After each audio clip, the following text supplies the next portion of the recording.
This is a WNBD NBC 33 News Brief. Good morning, everyone. I'm Angie Casada with your NBC News Brief. Well, topping off our news brief this morning, we now have a clear picture of what happened during a fight outside an Indianola nightclub. This is eyewitness video of that fight. You can see several men assaulting Zacchaeus Hunter. This fight broke out after police say Hunter drove into several vehicles outside that club on Church Street. Hunter suffered several injuries from that fight, and this happened on March 6. Tuesday, police arrested one of those men, Cordario Shed, and charged him with assault. They're still searching for several others you see in that video, and if you recognize any of those men, police hope you'll give them a call.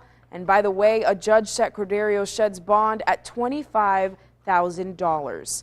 Well, runners from across the region will soon head to Greenville to benefit local students. The Parks Elementary Parent-Teacher-Student Association is hosting a glow-in-the-dark 5K run at 7:30 p.m. on April 1st. It'll happen in downtown Cleveland, and it costs $25 to sign up for the race.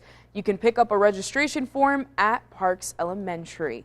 Well, catfish is as much as part of the Delta culture as B.B. King and the blues, and it's still a staple on people's dinner's plate, but it's far from the booming business it once was. But that may be about a change. Our reporter Tawana Andrew explains in today's Proud to be a Delta farmer. For as long as people have been frying catfish, there have been hardworking Deltans farming catfish. Meet Ben Pentecost. He's one of them. I've been doing it for 34 years. Catfish farming is a year-long job. We don't have as much downtime in the winter as row crop farmers do. In the summertime, we have people working 24 hours a day, 7 days a week. Over several decades, the catfish industry boomed. It grew very rapidly and was extremely successful up until about 2003 when corn and soybean prices got high, and that makes up most of the cost of the catfish feed that we use. And that wasn't the only problem that catfish farmers faced. Cheap Chinese and Vietnamese imports took most of their business. With the competition and the high prices, many farmers left the industry. Now it only produces half of what it did back then.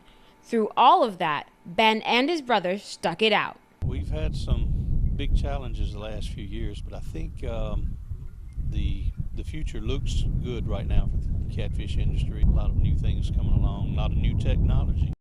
New research has developed new production systems and even a new fish, a cross between the traditional channel catfish and its cousin, the blue catfish. Yeah, it's perfectly safe. It's not an animal that is genetically modified. It's just a cross between two closely related animals. The new production systems and fish have helped the industry get back on its feet, with production tripling despite the decrease in land and farmers. Our markets are pretty strong. We have a good customer base. And it's those loyal catfish customers that farmers credit for helping them through the hard times. But they hope that folks continue to support the local catfish farming industry. Ask where your fish comes from and be sure it's Mississippi Farm raised catfish. In Doddsville, I'm Tawana Andrew. Well, thank you for tuning into your NBC 33 News Brief. We'll see you tonight. This has been a WNBD NBC 33 News Brief.